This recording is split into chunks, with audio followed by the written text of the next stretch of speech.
Tayo po yung manalangin. Sino nga ba, Panginoon? Sino nga ba ang naandun nung nilikha niyo po ang mundo? Wala po ni isa sa amin. Panginoon, habang pinapakinggan po namin ang banal na salita na galing kay Job, sa aklat ng Job, tulungan niyo nga po kami na maisettle po sa aming mga puso at isipan, Panginoon Diyos, ang aming relasyon po sa inyo. Kayo po ang lumikha at kami po ang nilikha.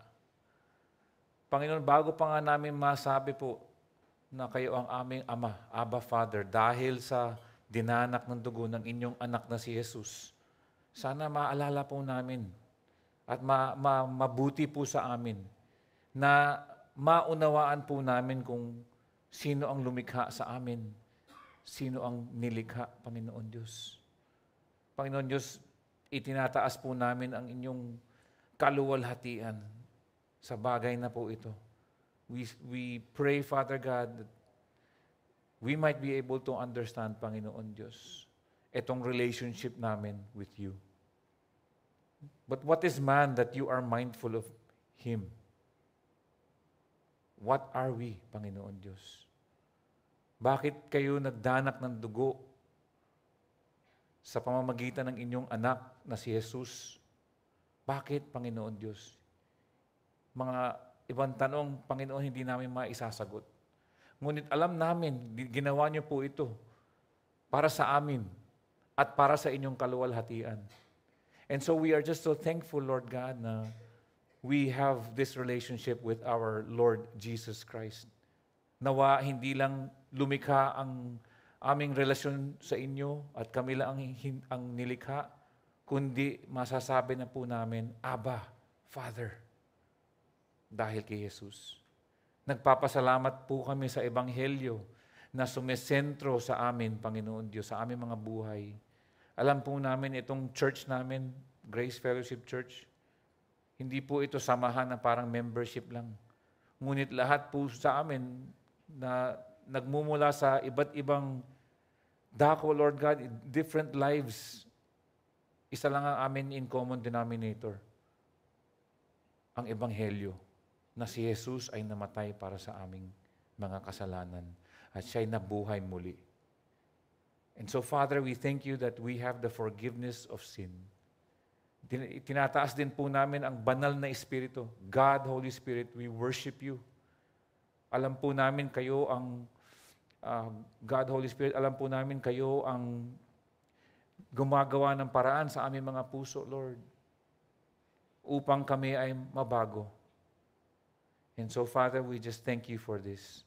Salamat sa kapayapaan po namin na makapag-worship on the Lord's Day. We pray for the Church Universal. We ask, O God, Panginoon Diyos, sa lahat ng mga iglesia, yung tunay na iglesia na may gawain na ang sentro ay ang Ebanghelyo, Panginoon Diyos. Sana pangatawanan talaga po namin. Help us, Lord God, to really see you and really be the salt and light, maging ilaw at asin kung saan po kami, Panginoon Diyos. At siyempre, ipinapanalangin namin ang Grace Fellowship Church. Salamat, Panginoon Diyos, sa gawain na nakikita po namin. Ang inyong kamay, kitang-kita po sa amin. Mula nung nagbukas tayo, kami, sa pandemic, pagkatapos ng pandemic, we have seen you guide us, Lord God, and with all humility, sa pagpapakumbaba, Panginoon Diyos, hinihiling pa po namin na pangunahan niyo po kami. Ang inyong mga matanda, Lord, mga elders, Father, will you just give us the wisdom to lead, Lord God, and be the examples. Dinadalangin ko ang bawat miyembro, Panginoon Diyos, ng itong assembling na ito. Father, we just pray that you, O God, through your Spirit, O God, change us and sanctify each and every one. We pray for sa aming mga health, Lord God. Marami po sa amin, gaya ng aking asawa, Panginoon Diyos, ay may sakit. At iba po ang mga kasamahan po namin. Dalangin ko po is your healing hand will be with us. And that yung mga immune system namin, Lord, sana Bigyan niyo po kami ng good health, Lord, by the week. We pray for those who are in need financially, Father. Ang bawat isa po dito, alam niyo po ang kalagayan sa pang-pinansyal. Alam niyo po yun.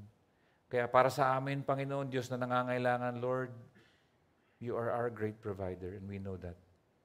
Sa aming mga nangangailangan ng spiritual upliftment, Father God, hinihingi po namin ang Ebanghelyo upang hindi po kami magbago ang mga ugali, ngunit mula sa power of the gospel, Lord God, ma-transform ang bawat isa. Baguhin niyo nga po kami mula sa loob hanggang sa labas. At ngayon, Panginoon Diyos, ay nagpapakumbaba ulit po kami dahil gusto namin matuto po patungkol sa inyo, Ama, O Diyos. That you have said, when we see Jesus, we see the Father. And so we want to see you, O Father, through your Son, Jesus. And God, the Holy Spirit, will you please minister to each and every heart and mind today. And all of this we pray in Jesus' name. Amen and amen. Anyahan po kayong tumayo para sa pagbasa ng Lucas chapter 22, 63 to 71. Tayo po tayong lahat, pwera lang sa isang tao dito. Luke chapter 22, 63 to 71. Si Jesus ay nilibak at hinagupit ng mga lalaking humuli sa kanya. Sa pagpiring nila sa kanya ay sinampal niya siya at tinanong siya, "Ihayag mo, sino ang sumampal sa iyo?" Sinabi nila sa kanya, sa mapamusong na pamaraan ang marami pang mga bagay. Nang mag-uumaga na, sama-samang nagkakatipon-tipon ang mga matanda sa mga tao, maging ang mga pinunong saserdote at mga guro ng kautusan. Dinala nila si Jesus sa kanilang Sanhedrin. Sinabi nila, "Kung ikaw ang Mesiyas, sabihin mo sa amin." Sinabi niya sa kanila, "Kung sasabihin ko sa inyo, kailanman ay hindi kayo maniniwala. Kung magtatanong din ako sa inyo, hindi ninyo ako sasagutin ni palalayain. Mula ngayon, ang anak ng tao ay mauupo sa kanan ng kapangyarihan ng Diyos." Sinabi nilang lahat, "Kung gayon, ikaw nga ba ang anak ng Diyos?" Sinabi niya sa kanila, "Tama ang iyong sinasabi na ako nga." Sinabi nila, "Hindi ba, hindi na natin kailangan ng saksi sapagkat tayo na ang nakarinig mula sa kanyang bibig." Yun po ang salita ng Diyos. Maaari na po tayong maupo. Magandang hapon po sa inyong lahat. Ayan, ganda. Sa iba sa inyo na galing camp, pakitaas nga mga kamay, galing sa camp ng Gospel Identity.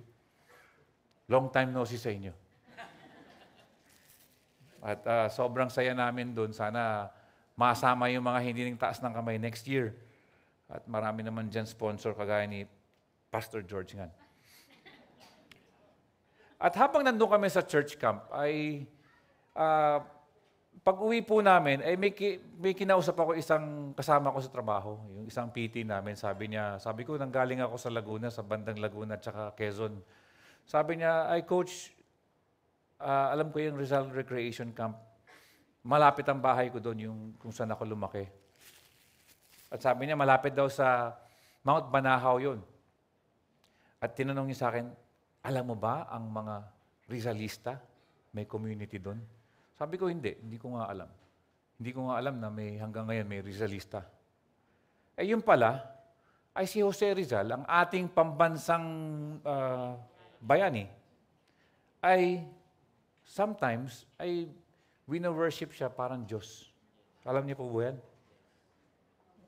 O baka may mga Rizalista po tayo dito?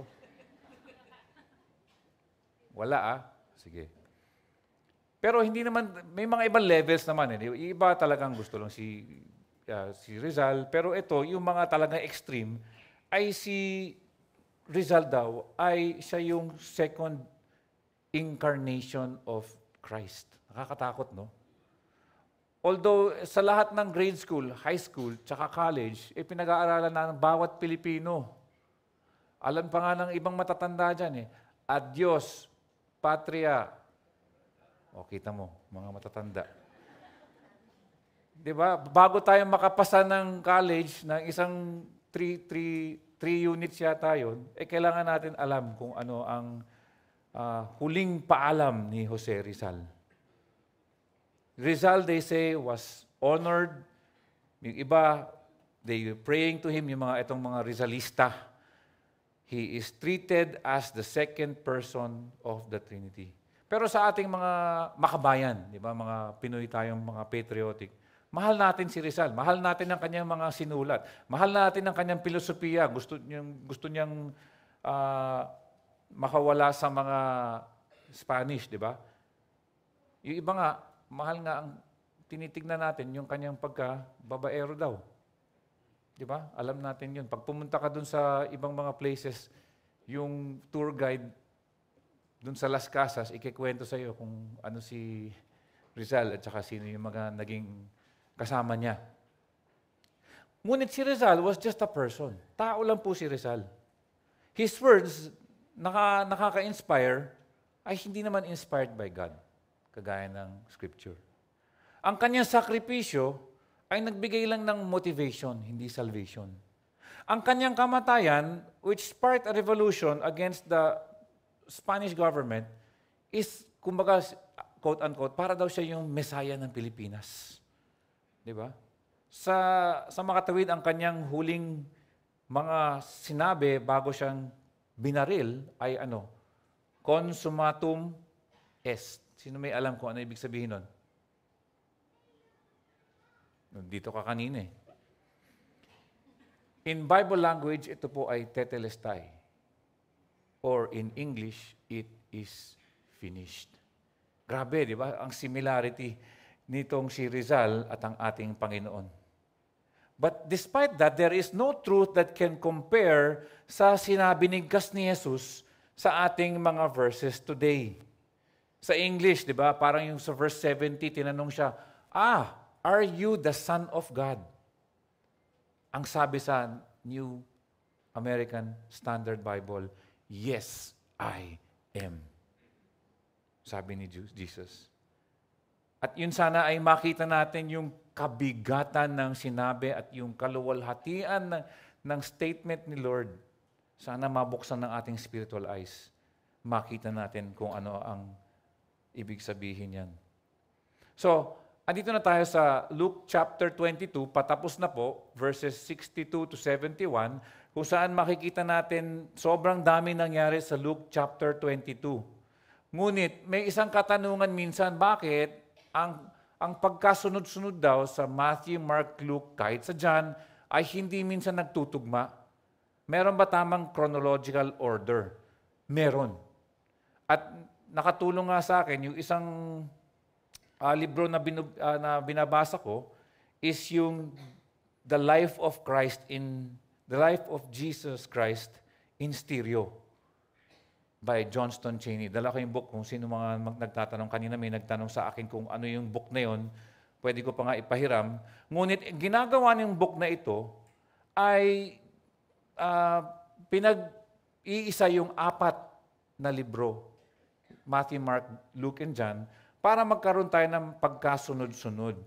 Kung maalala natin, yung emphasis, yung diin ni Pastor Rico 2 Sundays ago was on the hour of evil. Diba? Sabi nga sa Lucas chapter 22, verse 53, subalit ang oras na ito ay sa inyo at ang kapamahalaan ng kadiliman.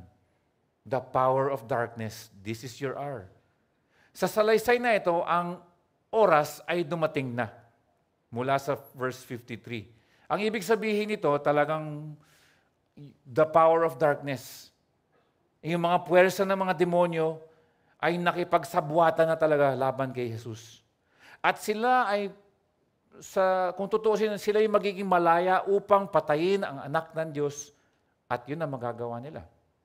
Ngunit hindi sila malayang matukoy ang mga kinahihitnan ng pagpatay kay Jesus. Kumbaga, they won't be able to get what they want. kapag namatay na si Jesus.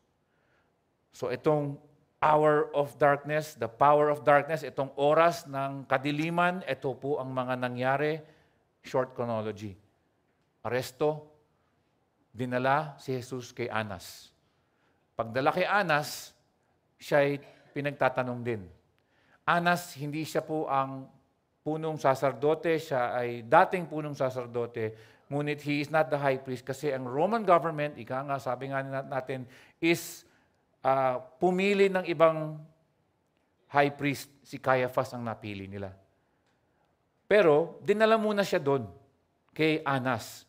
Malinaw na malinaw sa Juan chapter 18, verses 12 to 13, hinuli nga si Jesus ng pangkat ng mga kawal, ng kapitan at ng opisyales ng mga Hudyo, at siya ay kanilang ginapos. Dinala muna nila siya kay Anas, sapagkat siya ang biyenang lalaki ni Caiaphas, na pinakapunong saserdote ng taon ding yun. I'd like to believe dito nangyayari, kay Anas muna dinala si Jesus, gabi pa po ito, at dito nag-deny si Peter ng 2 beses. Pagkatapos dalhin kay Anas, dinala siya kay Caiaphas, at eto na po ang pumapasok ang ating mga talata. Anong ginagawa nila? Nag-ahanap sila ng masasabi ni Jesus na pwede nilang sabihin, uy, huhusgahan ka namin. Si Mateo, tsaka si Mateo, sabi niya, naghahanap sila ng 2 saksi o 2 witness kung saan makakasabing, ikaw, huhusgahan ka namin. Ngunit wala daw sila mahanap. Ang kinuha nila, may 2 silang nakuha, pero sabi daw ni Jesus, I will destroy this temple. Ngunit wala naman sinasabing si Jesus ng ganun. And yet, yung 2 testimonya na yun ay hindi nagkakatugma. Pagkatapos kay Anas, dinala kay Caiaphas, ito yung tunay na high priest, at stands up, tumatayo si Caiaphas, at tinatanong siya, ikaw ba ang anak ng Diyos? And Jesus answers sa English, sabi niya, I am, and you will see the Son of Man seated at the right hand of power. Anong ginawa ni Caiaphas, di ba? Pinunit ang kanyang damit para sabihin na nilalapastangan ni Jesus ang Diyos at yun daw ay dapat mamatay sa pamamagitan ng pagbabato. At dito, makikita natin, dito sa portion na ito, yung pangatlong pag-deny ni Peter. Tumilaaw ka manok, malapit na mag-sunrise, di ba? So parang binibigay ko lang po sa inyo kung para makita po natin ang pakay ni Lucas. Kasi si Lucas, ang gustong ipakita ni Lucas, yung kay Pedro, di ba, pinag-isa niya eh. Yung 3 denial ni Peter, ano ba denial sa Tagalog? Pagtanggi.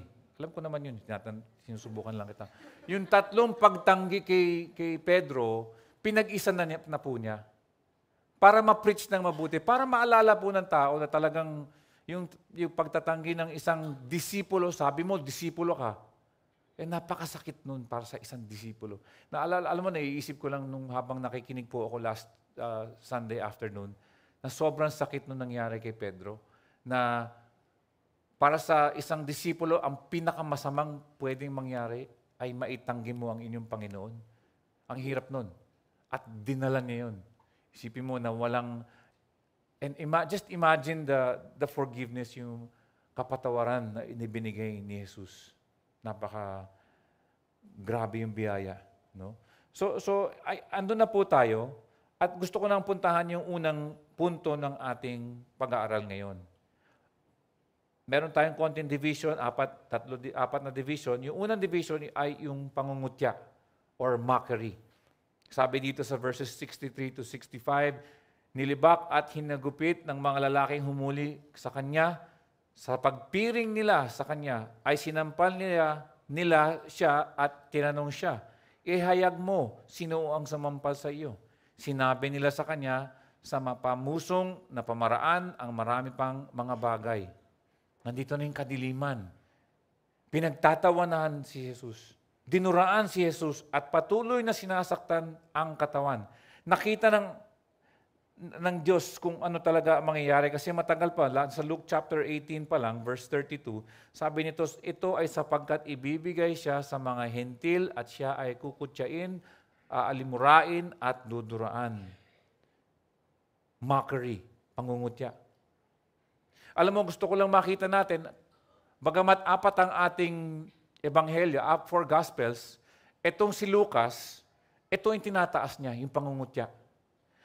Ibinubuod ni Lucas ang kanilang mga kalupitan sa pamamagitan ng salita. Sa salita. Binibigyan diin ang malalim at nananatiling na pagkakasala nila ng panunutya sa pamamagitan ng words. Kasi sa Matthew at sa Mark talagang highlight yung suntok ay yung sampal. Di ba? At yung paglulura. At yung ang tagal daw niyang ginagawa yun. Ngunit dito kay Lucas, ang words, ang pangungutya, ang mockery, kumbaga, yun ang itinataas ni Lucas. Alam mo sa larangan sa aking trabaho, no? Sa larangan ng aking trabaho sa basketball, sa pagiging coach, kadalasan ang mga salita ay mas nakakapinsala kaysa sa physical na sakit na ibinibigay sa bawat isa. Madalas na nangyayari yung dalawang manlalaro, magkakapisikalan, okay lang, walang problema. Nagkakabigayan sila isa-isa't isa. Di ba? Napansin ko lang, kapag bigayan lang, physical, alam naman natin, mga nagbabasketball sa camp, walang problema. Ngunit pag nag-start na magsalita yung isang tao, trash talk, kumbaga sa Pilipino, minsan, mas masakit yun eh. Naalala ko nga nung sa akin mga experience bilang coach tsaka manager, sa tagal-tagal na, kapag nagsalitaan na, ibig sabihin, mas malala na ng konti yung alitan nila. Overpaid ka, sabi ng isa. Sayang binabayad sa'yo. Ikaw magaling ka lang sa ensayo eh. Pagdating sa laro, hindi ka makashoot. Ikaw parati kang injured eh. Alam mo, buwakaw ka, walang may gusto sa'yo. Ayaw ka namin kakampi. Yung nanay mo, hindi naman, pinasok ka lang dito dahil malakas ka sa presidente ng San Miguel. Yung mga salita na ganun, minsan, mas matagal kaysa sa nagkakapisikalan lang. At yun sa tingin ko, yung gustong iangat ni Luke is the mockery. Yung salita mismo na lumabas, na binigkas ng mga gwardya, na binigkas ng mga taong nagtatanong kay Jesus. The Greek word literally means to dance around. Parang sinasayawan mo daw yung isang tao. Nire-ridicule mo yung isang tao. Yung pinagtatawan mo yung isang tao. Yun ang gustong iangat na ginawa sa ating Panginoon ni Lucas. Pagdating nga sa physical na ginawa kay Jesus, sabi lang ni Luke, and they beat him. Wala na. Hindi na masyadong nagsalita si Lucas patungkol sa mga nangyaring physical. Ngunit tinaas niya yung pangungutya. Sabi nga dito, di ba sa Isaiah 53 verse 7, inapi siya at sinaktan pero hindi man lang dumaing. Para siyang tupang dadalahin sa katayan para patayin o tupang gugupitan na hindi man lang umiimik. Alam mo, itong Isaiah 53 verse 7, hindi lang po para dito sa parte ng scripture, kung hindi dun pa lang sa ginawa ni Jesus kay Anas, hindi na siya masyado sumagot. Dito kay Caiaphas, hindi rin siya masyado sumagot. Kay Herod, tahimik din siya. Kay Pilate, ganun din. Tapos balik kay Herod, talagang ang disposition ni Lord, hindi na ako magsasalita. Kasi kahit anong gawin ko, hindi naman kayo maniniwala. Kaya nangangaluhang, ito yung parang sinasabi ni Lord na parang, bakit ako magsasalita? Hindi naman ako sang-ayon sa mga ginagawa niyo eh. Ngunit nung tinanong siya ni Caiaphas, yung saserdote, kailangan niyang sumagot. Bakit? Dahil may respeto pa siya sa sistema ng mga Hudyo pagdating dito sa Jewish system. Makikita po natin sa Gawa, chapter 23, verses 3 to 5. Ito naman si Pablo. Nung sumagot siya, sabi niya sa verse 3, nang magkagayon, sinabi ni Pablo sa kanya, malapit ka ng sampalin ng Diyos, ikaw na ang katulad ay pinaputing pader.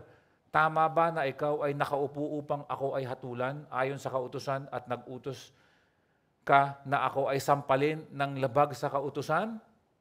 Sinabi ng mga nakatayo ng kalapit, uy, nilalait mo ba ang pinakapunong saserdote ng Diyos?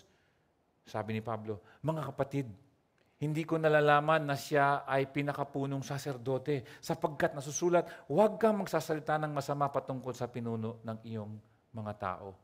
So parang ganun din si Jesus, bago pa dumating si Pablo, may respeto siya dun sa sistema. Kasi yun yung sistemang ginawa ng kanyang ama.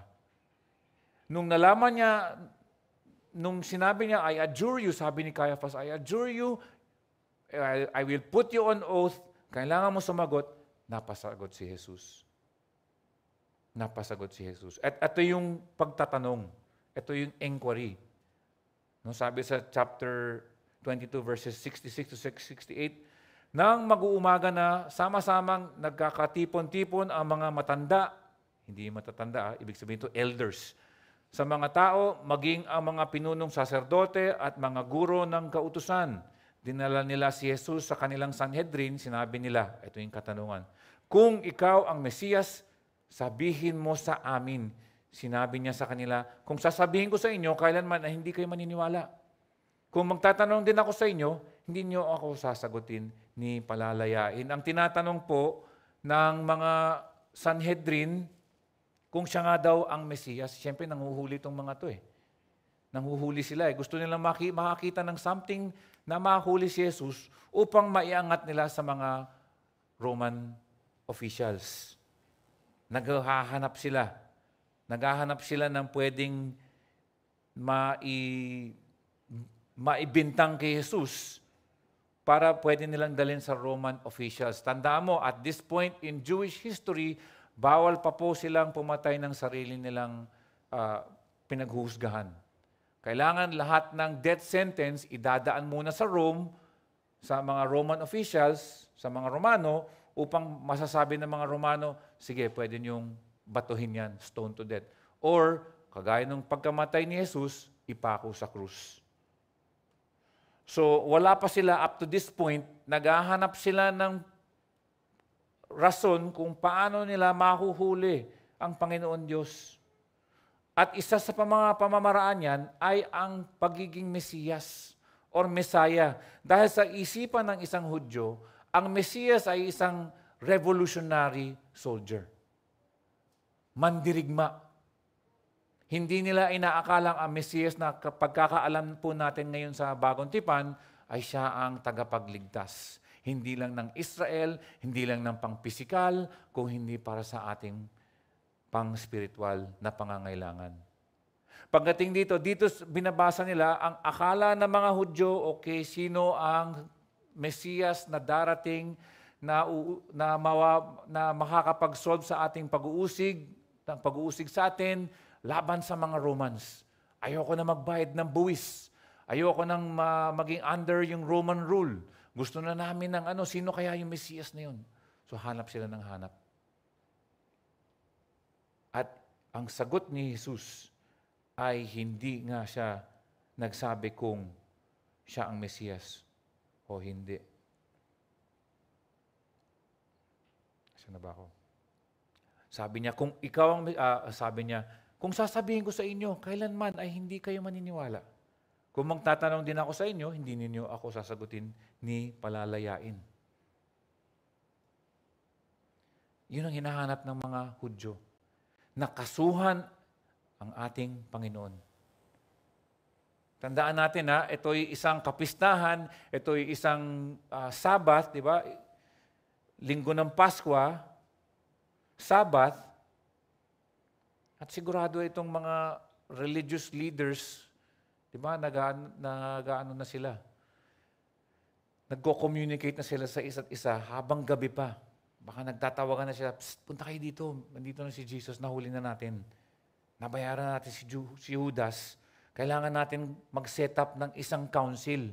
Kailangan natin mag-set up ng Sanhedrin na bilang 23 tao para maging sapat para mahuli natin. Kasi below 23 members of the Sanhedrin, hindi sila pwedeng magkaroon ng council.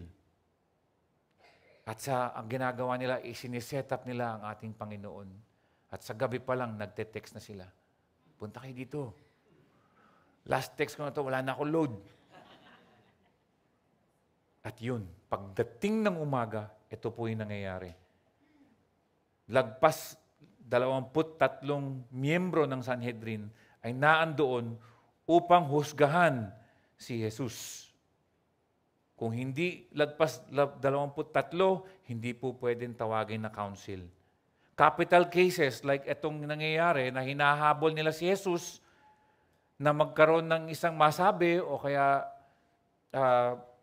naghahanap sila ng death penalty para kay Jesus ay kailangan sa umaga. Kaya nga pag binabalikan natin dito, nang mag-uumaga na. Yan yung sinasabi nilang kailangan sunrise na. Hindi pwedeng sunset. At 2 beses daw po dapat talaga. Ngunit minamadali na ng mga Jewish leaders.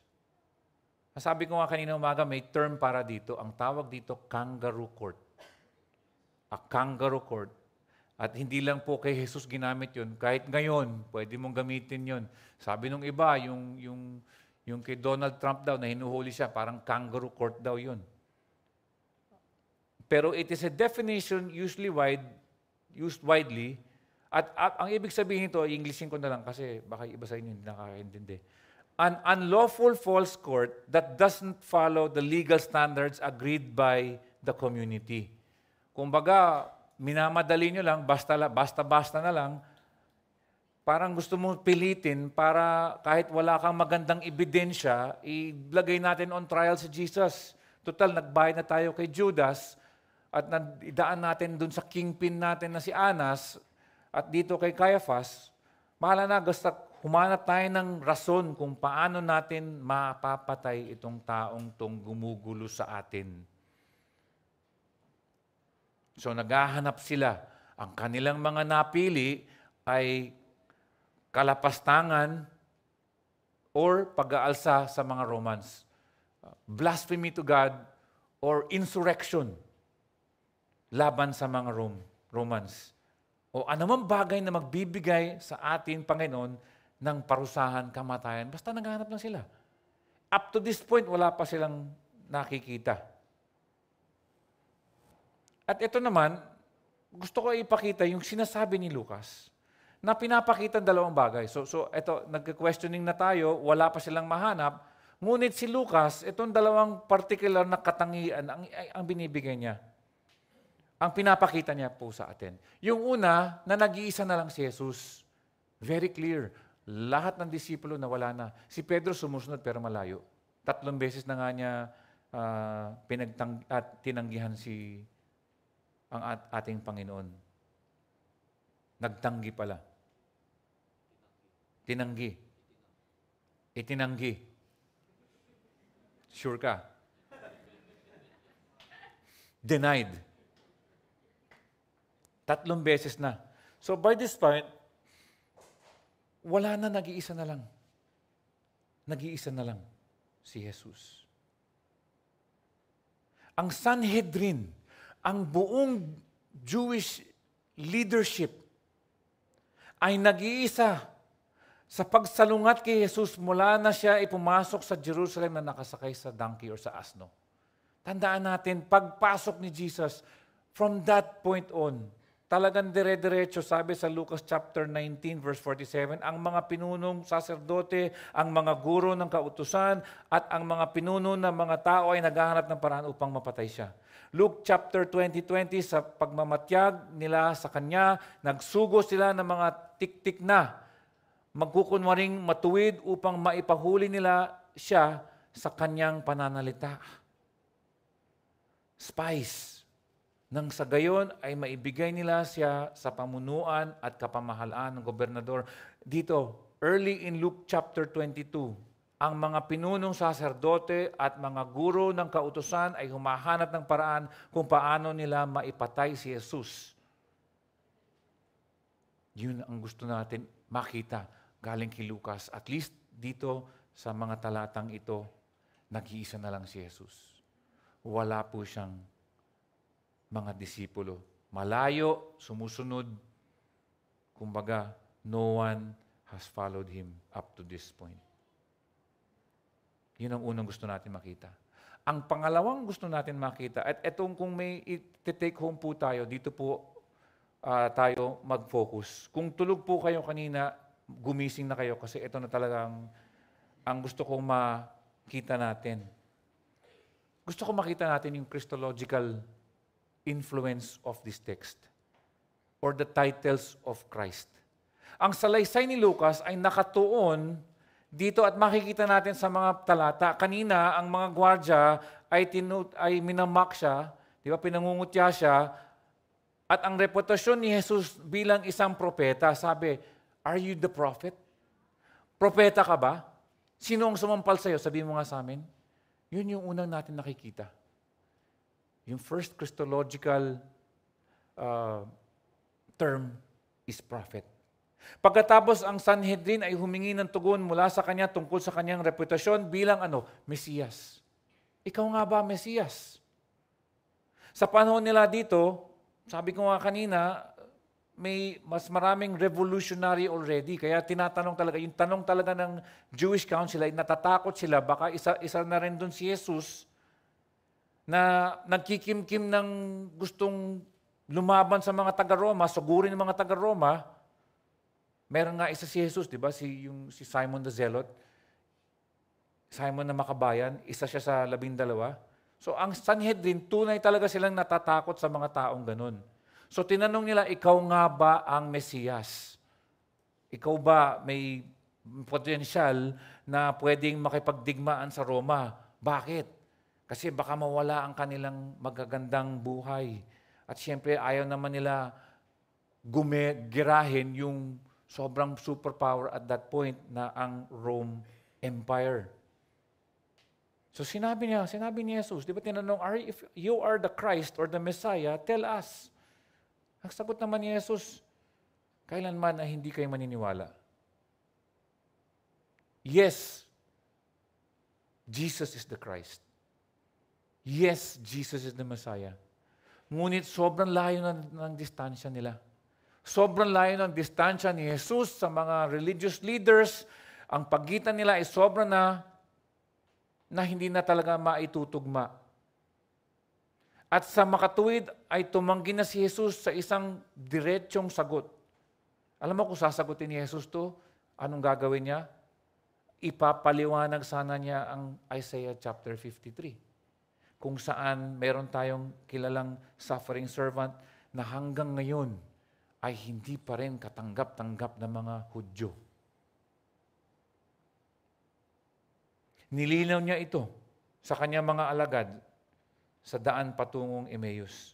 Sabi dito sa Luke chapter 24, verse 26 to 27, hindi ba kinakailangan dumanas ang Mesiyas? Ito yung pangalawa, di ba? Propeta kanina. Ang Mesiyas na mga bagay na ito at pumasok sa kanyang kaluwalhatian, ipaniliwanag niya sa kanila, sa lahat ng mga kasulatan, ang mga bagay patungkol sa kanyang sarili. Ipinaliwanag niya ito simula sa aklat ni Moises hanggang sa aklat ng lahat ng mga propeta. Pero hindi niya sinabi na Mesiyas siya at this point. Tinanong siya, pinangungutya siya, sabi niya, minamak siya, "Are you the prophet? Sabihin mo nga sa amin." Hindi siya sumagot. Eto, dito, pagdating kay Caiaphas, tinanong siya, "Are you the Messiah?" Hindi niya sinagot. Ngunit iba ang kanyang sinagot. Jesus does not directly answer the question of Messiah, ngunit sinabi niya, at itong third part natin, yung kaluwalhatian or the glory in verse 69, mula ngayon ang anak ng tao ay mauupo sa kanan ng kapangyarihan ng Diyos. Third Christological point. Anak ng tao. Propeta, Mesiyas, anak ng tao. Yes, Jesus is the Messiah. Ngunit siya ay isang mas dakila sa Mesiya kaysa sa isang pisikal na tagapagligtas ng Israel. Sapagkat siya rin ang anak ng tao. Ito yung titulo na binigay ni Jesus para sa sarili niya. Anak ng tao. At saan po nanggagaling to? Nanggagaling po sa Daniel chapter 7 verses 13 to 14. Sabi dito, pagkatapos nakita ko ang parang tao na pinaliligiran, anak ng tao dapat yan, ng ulap. Lumapit siya sa Diyos na nabubuhay magpakailanman, the Ancient of Days. Pinarangalan siya at binigyan ng kapangyarihan maghari. At naglingkod sa kanya ang lahat ng tao sa iba't ibang bansa, lahi at wika. Ang paghahari niya ay walang hanggan at walang makakapagpabagsak ng kaharian niya. Napakaganda sa English nito. And there came one like the Son of Man. And he came to the Ancient of Days and was presented before him. And to him was given dominion, the Son of Man, and him was given dominion and glory and a kingdom that all peoples, nations, and languages should serve him. His dominion is an everlasting dominion. Yun po ang titulo ng anak ng tao, Son of Man. Pagdating sa bagong tipan, 43 times ginamit ni Jesus as a distinctive title of our Lord Savior Jesus Christ. Ang termino ay nagpapahayag ng dalawang malaking realidad ng buhay ni Jesus. Yung Son of Man, pasensya na po kayo, medyo theological po ito, ay pinapakita ang kanyang tunay na pagiging tao at ang kanyang pag-iiral sa langit ever since time began. Sa ganitong diwa, ang anak ng tao ay natatanging si Jesus lang. So the Son of Man, capital S and capital M, pertaining to Jesus, He is the only Son of Man. Because siya ang naging tao, siya ay anak ng tao, siya rin ay Diyos. Sabi nga sa Lucas chapter 9 verse 22, sinabi pa niya, ako na, si Jesus nagsasalita, anak ng tao ay kailangan dumanas ng maraming paghihirap. Itatakwil ako ng mga pinuno ng mga Hudyo, ng mga namamahalang pari at ng mga tagapagturo ng kautusan. Ipapapatay nila ako, ngunit sa ikatlong araw ay muli akong mabubuhay. Yun po ang anak ng tao. The term, the title, Son of Man, yun po ang ibig sabihin. But yet there's more. Kasi kasabay nitong titulong anak ng tao ay tungkol sa pagsasagawa ng pangwakas na paghahatol or final judgment. Ang title na Son of Man, dala-dala din yan ang pangwakas na paghuhukom. He will be the final judge as the Son of Man. Ang Sanhedrin, ang mga humahatol sa kanya noon, ay balang araw makikita siya rin ang magiging bilang huling tagapaghukom at huling tagapaghatol sa bawat isa. Nilapastangan, tinututya, nagbigay ng maling patotoo laban sa kanya, sinaktan ang kanyang katawan, dinuraan, ngunit sa pagtatapos ng araw, the hour of darkness, nakaupo siya sa kanan ng Diyos. Mauupo sa kanan ng kapangyarihan ng Diyos. Mula sa karumal-dumal at lantarang kahihiyan hanggang sa sukdulan, karangalan o glory. Sino nga ba maghuhusga kung kanino? Sino nga ba? Mula sa hindi matuwid na paghatol hanggang sa pagiging matuwid na tagapaghatol. Mula sa kapangyarihan ng kadiliman hanggang sa kapangyarihan ng Diyos. Kaya sabi niya, mula ngayon, ang anak ng tao ay mauupo sa kanan ng kapangyarihan ng Diyos to rule and to judge. Mga kapatid, ano ibig sabihin nito para sa atin? Ang ibig sabihin nito, unang-una, ang araw ng kadiliman, ang oras ng kadiliman, ay oras lamang.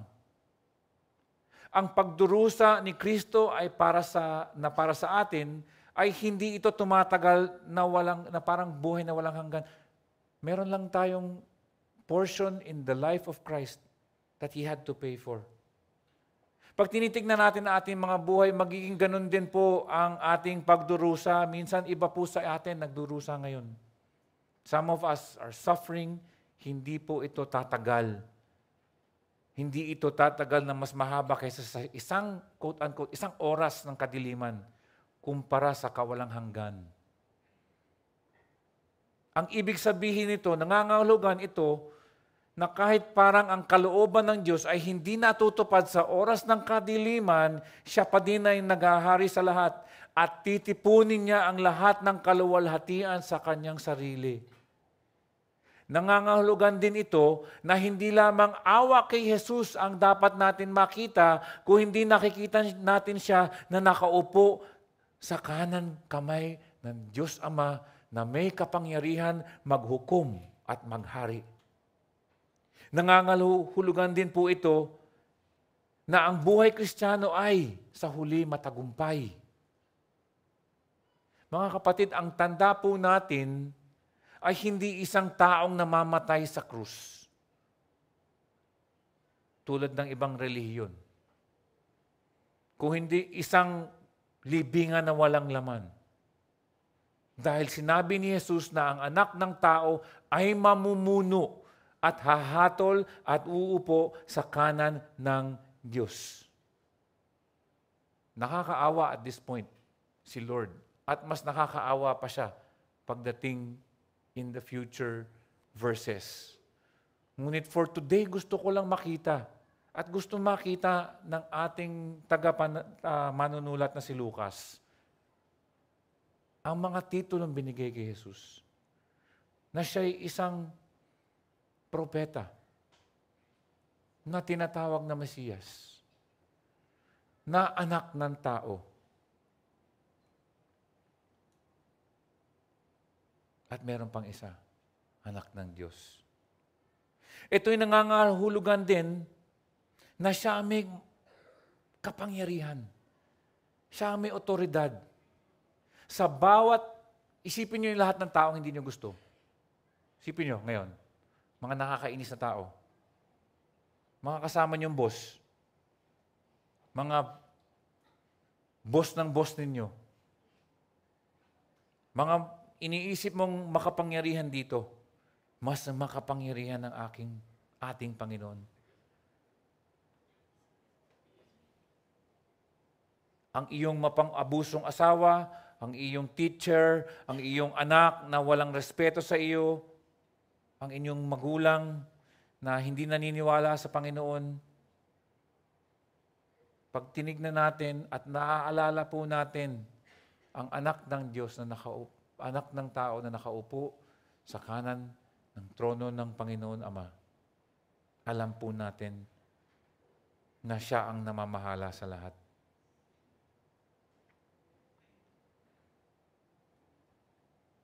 Ang pang-apat na part dito po is yung patotoo. Sinabi nilang lahat, kung gayon, ikaw nga ba ang anak ng Diyos? Sinabi niya sa kanila, tama ang iyong sinasabi na ako nga. Bingo. Kuha ni Caiaphas ang gusto niya. Kuha nila ang kanilang hinahanap na isang dahilan para hatulan si Jesus. Ang konseho ng mga, or council of elders na binubuo, parang, hindi ko lang alam kung yung mga Sadducees, mga scribes, ang mga Pariseo, huli ka. Maaari na silang magpatuloy at pumunta sa mga Roman officials upang mapatay ang ating Panginoong Jesus. Hindi lang 2 testigo o 3, 2 or 3, di ba? Hindi lang 2 ang kailangan nila. Lahat sila narinig ang sinabi ni Jesus. Sila mismo nakarinig. Nasettle na ang problema. Ikaw nga ba ang anak ng Diyos? Sabi niya, tama ang inyong sinasabi na ako nga. Tapos na, pwede na sila mag-adjourn. Dadalhin na nila kay Herodes. Nakakalungkot lang, nasa harapan na nila, nakalantad na ang ang katotohanan sa harapan nila kay Jesus, ang anak ng Diyos, at sinasabi pa rin nila na hindi nila iniisip yun. Iniisip nila paano nila mahuhuli. Tama nga yung sinabi ni Jesus sa verses 67 to 68, kung sasabihin ko sa inyo, kailanman ay hindi kayo maniniwala. Kung magtatanong din ako sa inyo, hindi ninyo ako sasaguin ni palalayain. Hindi nga sila naniwala. Tama nga si Jesus. Kahit na alam na nila kung ano ang kanyang pag-amin, alam na niya, alam na ng mga these Jewish leaders already knew that they had what they wanted to get. So, tinitignan na lang po natin ang progression nito. Mula propeta, hanggang Mesiyas, hanggang anak ng tao, ito, mas mabigat pa. Ang supremong titulo, Jesus is the Son of God. At sinabi niya, oo, ako nga. Ang pamagat ng iyon ay naglalarawan sa natatanging relasyon ng Ama at ng Anak sa loob ng Holy Trinity. Ang pagiging anak sa paraang inilarawan ni Gabriel, ang pagkakatawan tao ni Jesus ay ang pagiging banal. Sabi nga sa Luke chapter 1 verse 35, sumagot ang anghel, sa iyo ang banal na espiritu at lililiman ka ng kapangyarihan ng kataas-taasan Diyos. Kaya ang banal na sanggol na ipapanganak mo ay tatawagin anak ng Diyos. In theology, what Jesus was doing was to be the same substance or essence ng Diyos Ama. Diba naalala natin si John chapter 1 verse 1, in the beginning was the Word, and the Word was with God, and the Word was God. Again, pag tinitignan natin ng verse, balik tayo sa verse 70 and 71, ang tinatanong ni Caiaphas, ikaw nga ba ang anak ng Diyos? Jesus said to them, yes, I am. Pag iniisip natin, di ba? Ano ba ang ibig sabihin ng anak ng Diyos? Ito na yung pinakasukdulan na pwede natin itawag kay Jesus. Hindi lang propeta, hindi lang Mesiyas, hindi lang anak ng tao, ngunit anak ng Diyos. Nakakalungkot nga lang po dito ay ito'y binigkas ni Jesus sa harapan ng isang kangaroo mob-like council, diba? Whose concern o pinaka-inaalalayan ay ang kanilang kaginhawaan. Natatakot sila sa kanilang worldly comfort, hoping na hindi magbago ang mga galawan, di ba? Parang, di ba, may eleksyon nung isang linggo, di ba? Para sa mga barangay captain, sila rin, ayaw nilang sana sila pa din. Ganon din ang iniisip itong mga Hudyo. Ganon din. Okay naman kami, sabihin ng mga Hudyo. Meron naman kaming sistemang maganda. Nasa atin naman ang sinulat ni Moises na iniingatan naman natin at ipinasa naman sa atin. Ang ibig sabihin ba niya, mas magaling pa tong Jesus kaysa kay Moises? Ang sagot nun, oo. Sabi nga sa Hebreo chapter 3 verse 3, ngunit itinuring ng Diyos si Jesus na higit kaysa kay Moises. Mga kapatid, minsan nabubulag din tayo. Hindi naman bulag, no? Pero minsan, hindi na natin nakikita ang kagandahan ng mga titulong ibinibigay natin kay Jesus. Alam ko po, tayo po lahat, o hindi naman karamihan po sa atin nakikita ang kaligtasan. Ngunit hindi natin nakikita ang mga implikasyon ng titulong anak ng Diyos. Kung nakikita natin ng malinaw ang pagtatapat na ito, nasaan na yung pagbabago ng ating buhay? Ano ang implikasyon dapat para sa atin? Kaya dapat ang panalangin po natin, hilingin po natin sa Diyos na baguhin ang ating mga matitigas na puso, ang ating mga mata, upang makita natin the title Son of God. Alam mo, napakaraming implikasyon ng pahayag na iyon mula kay Jesus. Hindi natin dapat kalimutan na noong gabi bago namatay si Jesus, ipinahayag niya na siya nga ang anak ng Diyos. Pinasan ng Diyos anak ang ating mga kasalanan at iyan ang dahilan kung bakit mayroon tayong gayong pag-asa. Kaya para sa makasalanan na tao, lahat po tayo makasalanan, na naghahanap ng kaligtasan, ang Diyos na ito ay naglaan ng paraan para sa atin. Buo, ganap, praktikal. Napakaganda po ang pagkakasulat ni Lucas po dito. Kinutya siya bilang isang propeta. Tinanong siya kung siya nga ang Mesiyas. Ipinahayag siya na siya daw ang anak ng tao. At sa huli, inangkin niya ang titulong anak ng Diyos. Mga kapatid, hindi kamangmangan ang problema. Alam po natin ito. Ang kasalatan sa ating mga puso na nagdudulot ng kawalan ng pananampalataya ang problema. Naway bigyan tayo ng Panginoon ng espiritual na mga mata na nagiging dahilan kung upang tayo ay maniwala sa Kanyang pag-amin na siya ang anak ng Diyos. At maunawaan kung ano ang kahulugan nito sa ating mga buhay. Jesus, Jesus, Jesus. Jesus, we crown Him Lord of all. Tayo po'y manalangin. Salamat po, Panginoon, sa inyong ginawa, Lord God, sa aming iglesia, Father. We just pray that this coming week, Panginoon Diyos, dalangin po namin na pangalagaan niyo po ang bawat isa. Bigyan niyo po kami ng good health, Lord. Bigyan niyo nga din kami ng pagkakataon na maipahayag ang Ebanghelyo sa ibang tao. Father, allow us to be the salt and light. At the same time, Lord, please protect us against the enemy. Allow us, Lord God, to be faithful servants and faithful stewards of this that you have given us, Lord God, the gospel. We thank you, Panginoon Diyos. Maraming salamat, Panginoon, na sustain niyo po ang bawat isa. Lord, again, dinadalangin ko po yung mga may sakit at yung mga nangangailangan po, Panginoon Diyos, will you just provide a spiritual and financial and even physical health, Lord God, for each and every one. At Lord God, please take care of each and every one until we meet again the next Lord's Day. Pagpalain sana kayo ng Panginoon, ipakita sana ng Panginoon ang kanyang kabutihan at awa sa inyo, at malugod sana ang Panginoon sa inyo at bigyan niya kayo ng mabuting kalagayan. And the people of Grace Fellowship Church say, Amen. God bless.